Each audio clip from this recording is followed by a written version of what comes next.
Welcome to the Making Sense podcast. This is Sam Harris. Just a note to say that if you're hearing this, you are not currently on our subscriber feed and will only be hearing the first part of this conversation.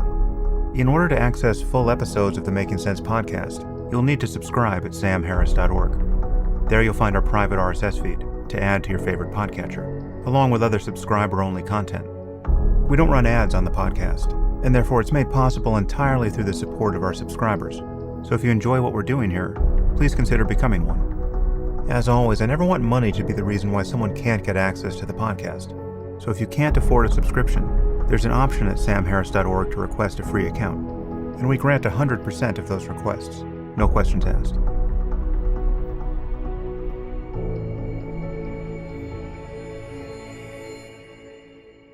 I am back with David Whyte. David, thanks for joining me. It's a pleasure. So we already have a series of your poetry in the Waking Up app, which people have absolutely loved. And now you are coming back with yet more work, which is derived from your book, Consolations, the Solace, Nourishment, and Underlying Meaning of Everyday Words, which is a book I absolutely love. You've given us readings from that book and some marginalia, and these are just fantastic pieces of audio. So what I wanted to do here is have a conversation around a few of them. I thought we would drop in your sections on friendship, honesty, ambition, and alone, and we could just have a brief conversation about each. But perhaps before we jump in, what was your inspiration for this book? Because it's really it's a great formula for you as a student of the power of language to just drill down on the significance of specific words here. It's the perfect use of your talents as a poet to bring us this kind of prose. Lovely. You're very kind. I think there were two forms of insight in a way. I was in Paris, actually, and I was speaking to my assistant on the phone, my colleague, Julie Quiring, has been with me for years, and she was quite excited that I had been invited to write a little philosophical piece for the Observer magazine in England. And the Observer magazine goes out to millions of people on Sunday morning, so it was a lovely way of getting a lot of listening ears to my work. But then she sounded a little hesitant, and I said, what's the hesitancy? She said, it can't be any longer than 300 words. Mm-hmm. And I said to myself, I'm half Irish, so half English. The Irish side of me said, it's hardly time to take your breath, never mind accomplish anything that would give anyone any insight unless you're actually writing poetry. And so I can't remember how we finished the phone call, but I remember clicking it off quite firmly, as if to say, well, I don't think I'm going to do that. And anyway, I walked around Paris all day, and then I ended up in a restaurant by myself, and I sat down, and I said to myself, what if you could write what you needed to write in 300 words? The other specification was that it had to be a single word title, which I didn't mind. I said, what would you write about? And so I asked I remember asking the waiter if he had any stationery, and they did, actually, being French. And so he brought out some stationery, and I started writing, and I wrote at the top of the page, regret. And I realized immediately how orphaned that word was, and how unfashionable it had become, and how I was constantly meeting people who said they had no regrets, and how I was constantly asking myself, where had they been all their life if they had no regrets?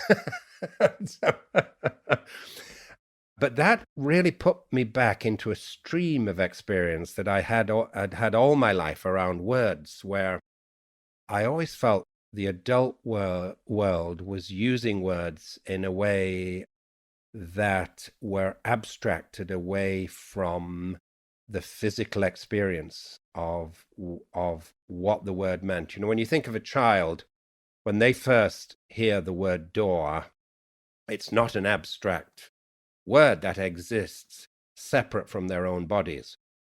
In that word is the actual physical experience of the door itself. Yeah.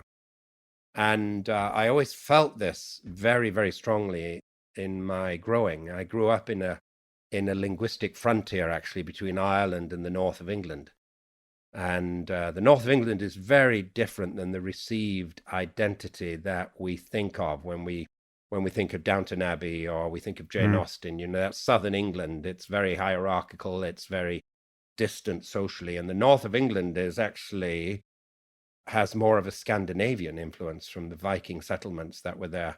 It's very egalitarian, and people are really, really straight with you. As they say in Yorkshire, they say nothing until they say everything about you and your flaws and how you can put yourself right. So I had that on one side of the house, you know, with these Yorkshire earthy vowel sounds, you know, very short sentences. If a story is told, it's told exactly the same. You know, my Uncle Tom would say to my father, "Jim, tell that story about when you were driving up that hill towards Scarborough. You got out at the top, you went into the pub, this fellow said to you, and you said back to him." And my dad would say, "Well, we were driving up this hill, we stopped at the top of the hill, we went in the pub, the fellow said to me," and I said, and you were actually, it was a kind of a ritual investigation of what had happened, but you didn't expect it to be any different. On the other side of the house was this very different lyrical use of language. You know, it was all Holy Saint Mary and Joseph tonight, the holy mortal shame of it, and all the saints in heaven. And it was and a story was never told the same way. My mother, I never heard my mother tell the same story. I had about 5 parallel childhoods for her. So I started to understand quite early that you could inhabit language, you know, in very, very different ways, and that language could live in your body in a way in which it could open up different worlds to you. Yeah. And, you know, later on I read the great philosopher Wittgenstein, you know, say, "You cannot enter any world for which you do not have the language. You cannot enter any world for which you do not have the language." And so I felt like I was privileged living at this frontier, and I could morph my accent. I still do, actually. It's quite disturbing to Irish people when I morph into Irish, the Irish accent from my mother. But it's entirely natural, yes. And so I have 3 accents, which is a kind of, or 4. I received English from college, my Yorkshire dialect, which is a full dialect, actually, and then Irish, the Irish accent, and then my present kind of Americanized Yorkshire Irish pronunciation. So I've always been interested in language and the way that people learn words, actually. If you learn the word door when you're learning French now, as an adult, you learn it as an abstract. You see the English word on one side, you see the French word on the other, la porte, you know, and you don't have it in your physical body. Well, many of us as adults learn words, you know, like regret, like alone in its deeper sense, you know, as abstracts. So the attempt of this book was to go back to the physical and etymological root of the word, you know. And the etymology of a word, of course, is its root in the past, how it was first used, yeah, and what it meant when it was first physically expressed, almost as a surprise in the society or the language. And so I felt there was tremendous solace in the way that words could be used from their original meaning, that regret could actually be a kind of faculty for living more positively into the future, actually. With honest, deep regret, yeah, you might treat a grandson with more patience and time than you did your own son, whose boyhood you might have missed Mm. because of your own involvement in your growing life. So regret as a frontier with the future. And it's really actually quite remarkable to actually choose things out in your life that you would regret deeply. If you were ever a bully at school, even for just a moment, to choose out that moment and to see how it still lives in your body. And it almost always puts you in a sphere of generosity towards anyone who is being bullied around you at the moment. And in many ways, you start to look to redeem yourself from that moment. So I found it very, very useful indeed to actually think of moments in my life that I deeply regret and use them as a pair of eyes and ears for paying attention to my future. Well, it's beautiful. So we've put your work in the practice section of Waking Up instead of the theory section. And this confuses a few people because there's often an assumption that meditation practice requires silence or mostly silence, or that Yes. spoken instruction is meant to merely introduce the next chapter of silence. But that really isn't the case, or at least it isn't the case with what I would consider to be real meditation. And there's certainly a relationship between Yes. the power of words and the power of silence. And so what I've recommended that people do is simply listen to your readings in the same frame of mind in which they would meditate, and just let your thoughts replace their own, which is what happens whenever we read or listen to someone read.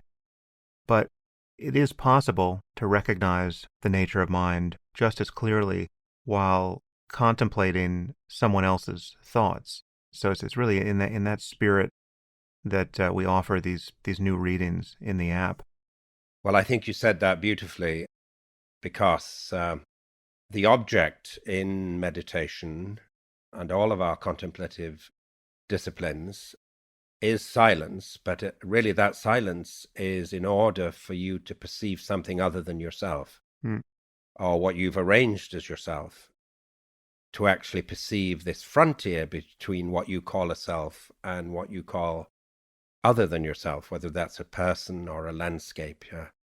So one of the greatest arts of poetry is actually to create silence through attentive speech. Speech that says something in such a way that it appears as a third frontier between you and the world, and invites you into a deeper and more generous sense of your own identity and the identity of the world. So I think poetry is the verbal art form by which we can actually create silence. So with that as preamble, let's launch into the first chapter here on friendship, and then we'll come back to discuss it. Friendship. Friendship is a mirror to presence and a testament to forgiveness. Friendship not only helps us to see ourselves through another's eyes, but can be sustained over the years only with someone who has repeatedly forgiven us for our trespasses, as we must find it in ourselves to forgive them in turn. A friend knows our difficulties and shadows and remains in sight, a companion to our vulnerabilities more than our triumphs, when we are under the strange illusion that we do not need them. A friend knows our difficulties and shadows and remains in sight, a companion to our vulnerabilities more than our triumphs, when we are under the strange illusion that we do not need them.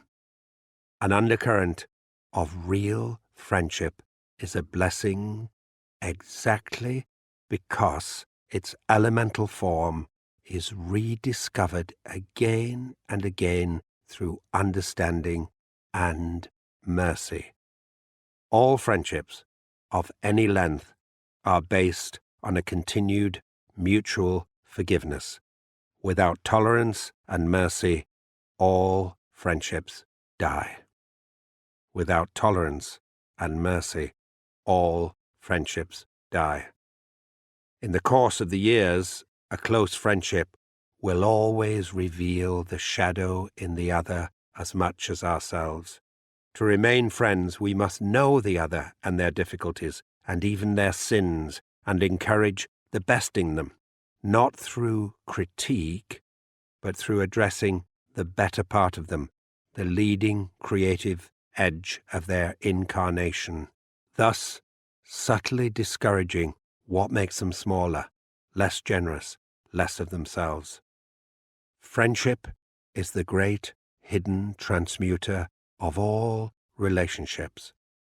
It can transform a troubled marriage, make honorable a professional rivalry, make sense of heartbreak and unrequited love, and become the newly discovered ground for a mature parent-child relationship.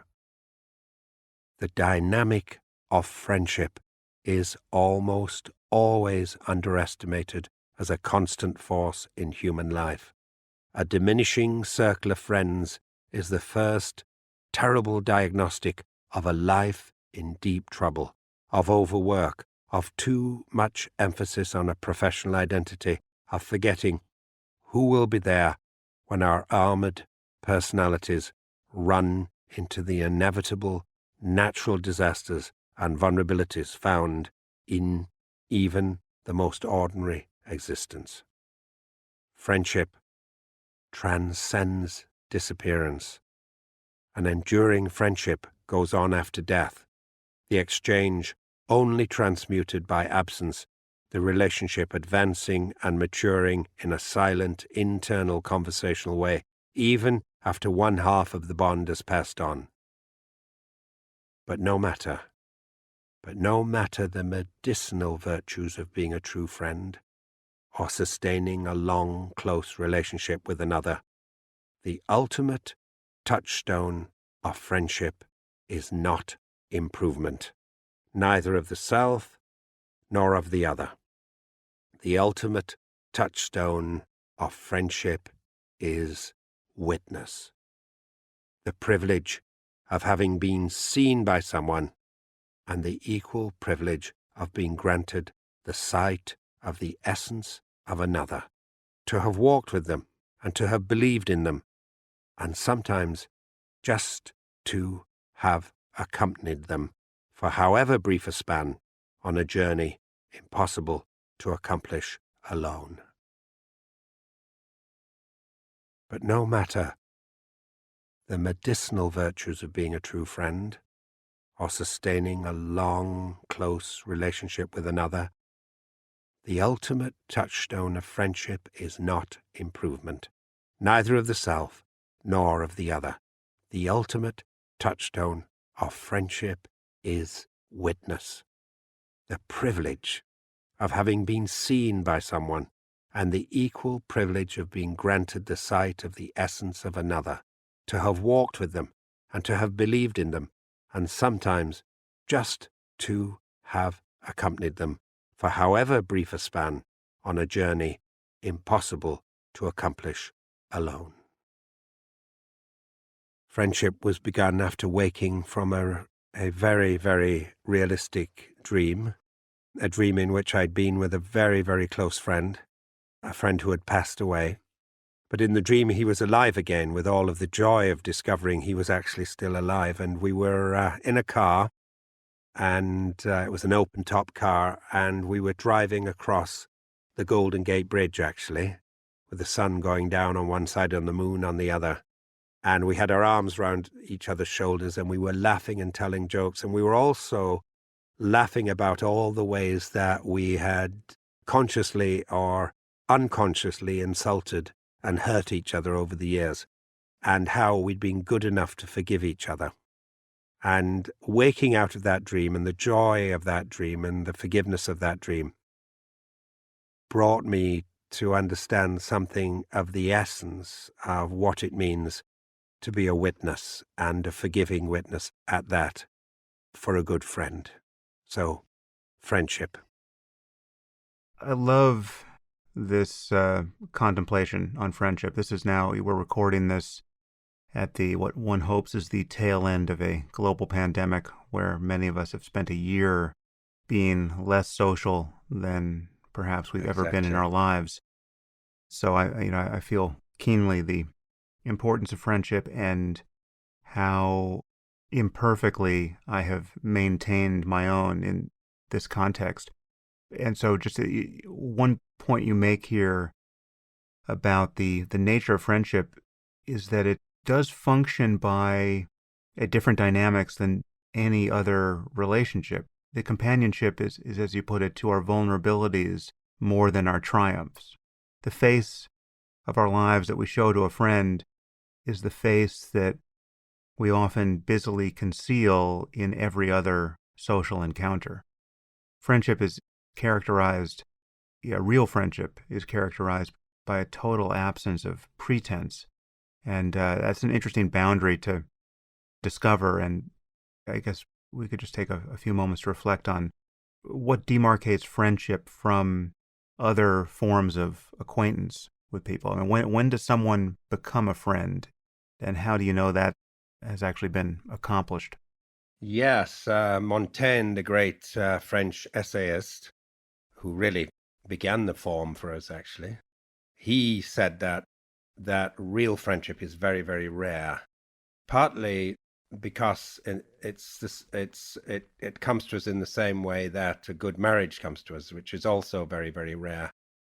And a good marriage and a good friendship is a product of our willingness to be fully vulnerable, but also to find the right person with whom to be fully vulnerable. And in marriage and in friendship, and you can have a kind of friendship in marriage, and you can have a form of marriage in friendship, actually, a kind of commitment over the years. You find that the relationship advances along the axis of your mutual vulnerability rather than along the sense of trying to impress through your powers and your invulnerability. Hmm. And so the lovely thing about friendship is that it's constantly asking us to be forgiving, both of the mistakes we make ourselves in the friendship. You will always say the wrong thing at the wrong time to your friend over the years, partly on purpose because you've meant to tell them and you couldn't quite do it, but then it comes one day, Hmm. and they have to, often they might go away for a while, yeah, and to lick their wounds. But if the friendship is still alive, if it is a friendship of years, by definition, they have come back to you, yeah, and they have forgiven you. And you have then to forgive yourself, and you have to find a way to actually include it in the conversation at the same time. So it's lovely the way that a long friendship is based on mutual forgiveness of one's sins towards each other. And the other lovely thing about friendship is that is that a good friend looks at the best in you and remembers what they were first drawn by and what they were first impressed by, and knows you in your worst, when you're not living up to your possibilities, and encourages you in your very, very best. Yeah. There's nothing as good for your own sanity when you're going through your own difficulties, and especially people who start to hate themselves, for various reasons, to have a good friend who sees you through different eyes, who sees the leading edge of your maturation in a way, and through their eyes brings your eyes to rest on it too. So I've had a number of really, really close male friends through my life. I'm just at the stage in my life where I now have really, really good female friends too. But I have a good circle of half a dozen friends around the world, most of whom I spend time either in the mountains or talking over literary and philosophical, or both matters, yeah. And I've had two incredibly close friends, one who's passed away, with whom I strangely still have a very, very powerful relationship. Hmm. You know, I began this little disquisition talking about Montaigne, who lived, in the 1600s and late 1500s. And he lost his close friend, Etienne de la Boétie, when they were both quite young. But in many ways, he kept up an intellectual and philosophical and almost physical relationship with him after his death. Hmm.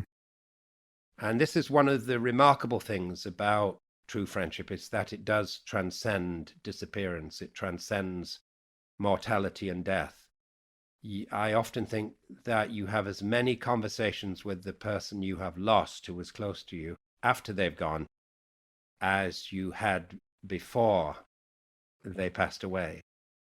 And I often think in the case, of John O'Donoghue, who's a friend who I lost, that I actually have the possibility of winning arguments now that I couldn't while he was still alive, because I can always have the last word and shut off the dialogue. Yeah. But there's always a sense, actually, in a really long and really loyal friendship of mortality, actually, that one of you will be gone before the other. And there's a strange way, especially with John, who is also a speaker, a remarkable speaker. He was from the west of Ireland. He was fluent in philosophical German. He was fluent in Irish. He had a bird of paradise vocabulary. I often think that I begin a sentence and then he ends it while I'm on stage, and,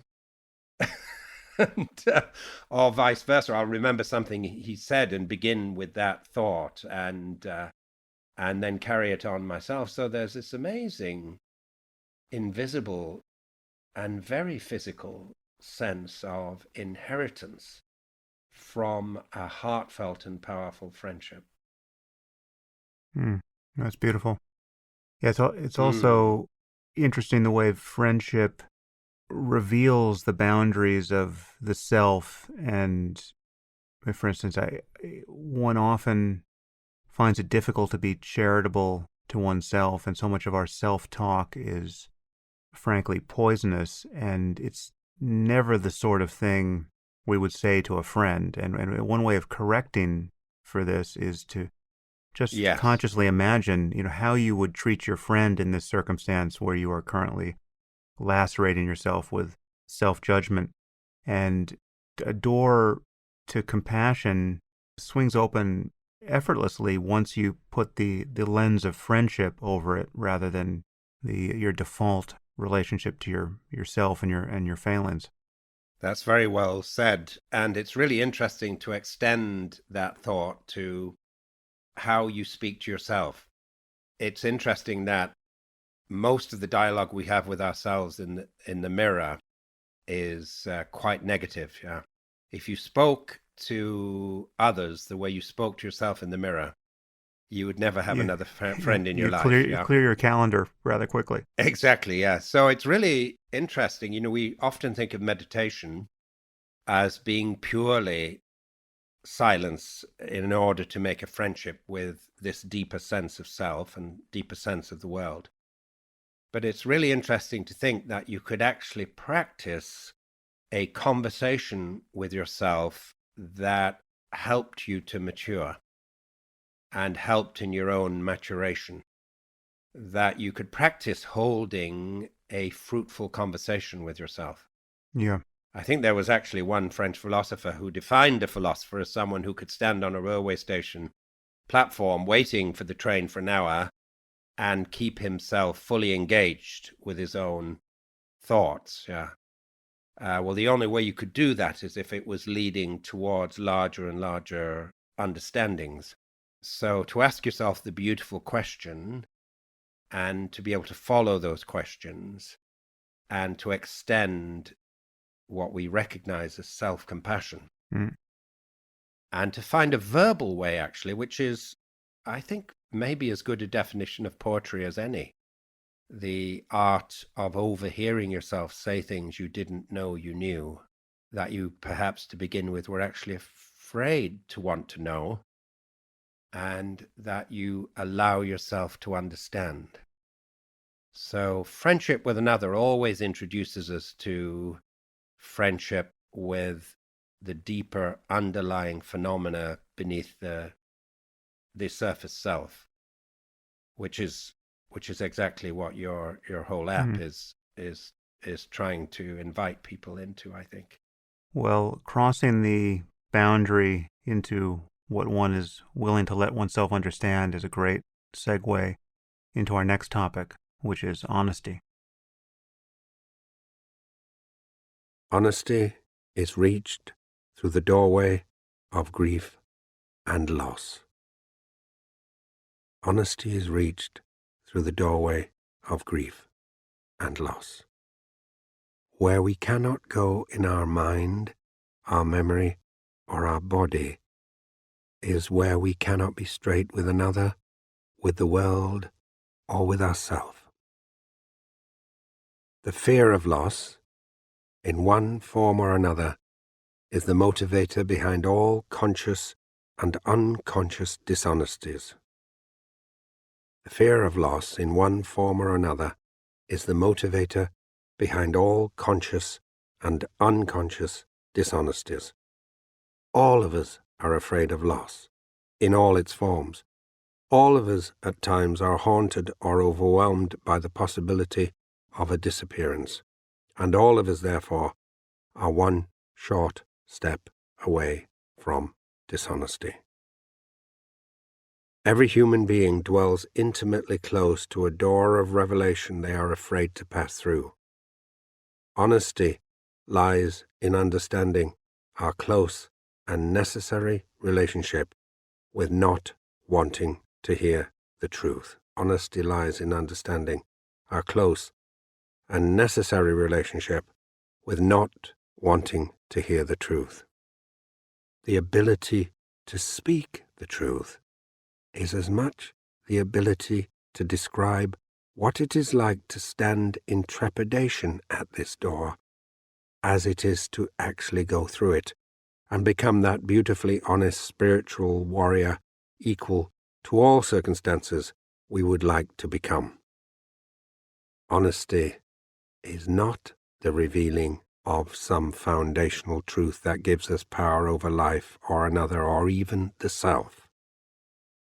Honesty is not the revealing of some foundational truth that gives us power over life or another or even the self, but a robust incarnation into the unknown, unfolding vulnerability of existence, where we acknowledge how powerless we feel, how little we actually know, how afraid we are of not knowing, and how astonished we are by the generous measure of loss that is conferred upon even the most average life.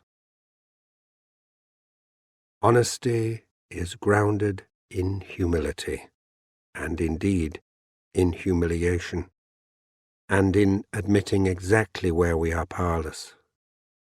Honesty is not found in revealing the truth. Honesty is not found in revealing the truth, but in understanding how deeply afraid of it we are. To become honest is in effect to become fully and robustly incarnated into powerlessness. Honesty allows us to live with not knowing. We do not know the full story. We do not know where we are in that story. We do not know who is at fault or who will carry the blame in the end. Honesty is not a weapon to keep loss and heartbreak at bay. Honesty is the outer diagnostic of our ability to come to ground in reality, the hardest attainable ground of all, the place where we actually dwell, the living, breathing frontier, where there is no realistic choice between gain or loss. So you make the point that honesty is often a matter of admitting how little we know rather than merely landing again and again upon further truths. That's interesting. Yes. How do you think of honesty as a sharing so much territory with a confession of ignorance? Well, just by seeing the way the word honesty is used as a kind of weapon in everyday conversation, when someone says, "Can I be honest with you?" you should always say no. Because they have a piece of ammunition which they want to fire at you, yeah? And to my mind, the invitation to knowledge needs to be more of an invitation. So I think the pivotal line in the whole essay is honesty lies in understanding our close and necessary relationship with not wanting to hear the truth. Yeah. And it's that axis of vulnerability again. It's honesty is grounded in humility. So this is where if you want someone to be honest with you, you want it in the context of friendship. I always remember a good Irish friend of mine saying, when I was starting to explain something that I'd done that had been misinterpreted, and I got halfway through the sentence. I remember we were on a mountain in the Burren of North Clare, and he turned round and he said, "Never explain," he said.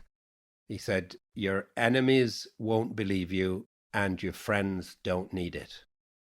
It was the most beautiful thing to say, and the most inviting thing. And that led me into a deeper dialogue with myself. Yeah. So the other pivotal sentence in the essay is, honesty is grounded in humility, and indeed in humiliation, and in admitting exactly where we are powerless. Yeah. Honesty is not found in revealing the truth, but in understanding how deeply afraid of it we are. Yeah. And then it's followed by, to become honest is in effect to become fully and robustly incarnated into powerlessness. Yeah. I mean, I have worked a lot in the corporate world, and I always say that real conversations always happen along this axis of vulnerability, even in the most powerful hierarchies in the business world. And the foundational axis of vulnerability, in the hierarchy of a workplace, is as a leader, simply admitting that I do not have all the answers. I've only got one pair of eyes, one pair of ears. I've only got one imagination and one intellect. But in conversation with you, in making an invitation to you, I can double and triple and quadruple and multiply all of those faculties by creating a conversation that's attentive to our mutual future. But of course, that kind of vulnerability means a giving up of my protected place in a hierarchy. So honesty is always, the unspoken measure of integrity in a workplace. Yeah. But it's also the unspoken measure of integrity in a marriage or a friendship. Yeah, well, it really is. Integrity is a measure of how closely what you're willing to have exposed in public and what is true of you in private are in register with one another. If you have a vast landscape of private preoccupation which you would never dare to reveal to others, that really is the formula for a complete lack of integrity. I'm interested in this discomfort we feel around the truth, right? Whether it's the discomfort in speaking the truth to others or in knowing a truth about ourselves, that really does seem to be yet another place where this boundary of self can be discerned. Yes. I mean, that is the tension, that is this feeling of self and this feeling of living in jeopardy under the gaze of others, or under the gaze of reality Yes. itself. Yes, and it's always the giving up of protection and immunity. So, of course, there are parts of the mind that have evolved, and rightly so, to protect us and to create immunity. And we've survived because of them. But of course, as you know, I've heard a lot of your talks and a lot of your invitations you make through your various talks, to understanding the deeper, more movable, more conversational identity. We don't want to lose those powers of protection, of recognizing what is a threat or what is other than us. Yeah. They're part of our ability to survive in an evolutionary scale. But they can't provide us any sense of real happiness or presence. Yeah. So we have to go to a different part of the mind whose primary goal is not protection, but meeting and presence, and what looks like an incredible form of generosity and beauty as its gift. Yeah. And this is this other, remarkable flow that's spoken to in all of our great contemplative traditions. And this deeper flowing, more conversational, more generous mind is actually able to call on the strategic mind for protection and for saying no and for saying this is other than me and is bad for me. Yeah? So one of the great fears, as you know, is that when we go into this no self, we will lose all sense of discernment, and we will lose all sense of protection. Yeah? And it's only with maturing into the practice that we understand that we can call on those qualities, yeah, but not have them as the central arbiter of our identity. So I do think that the invitation to honesty is the invitation to this deeper undoing, actually, this deeper identity which is able to break through these boundaries by what looks like on the surface a kind of robust vulnerability. Well, the topics of identity and vulnerability and achieving anything like security and happiness in this life lead us naturally to our next word, which is ambition. Ambition. Ambition is a word that lacks ambition. If you'd like to continue listening to this conversation, you'll need to subscribe at samharris.org. Once you do, you'll get access to all full-length episodes of the Making Sense podcast, along with other subscriber-only content, including bonus episodes and AMAs, and the conversations I've been having on the Waking Up app. The Making Sense podcast is ad-free and relies entirely on listener support, and you can subscribe now at samharris.org.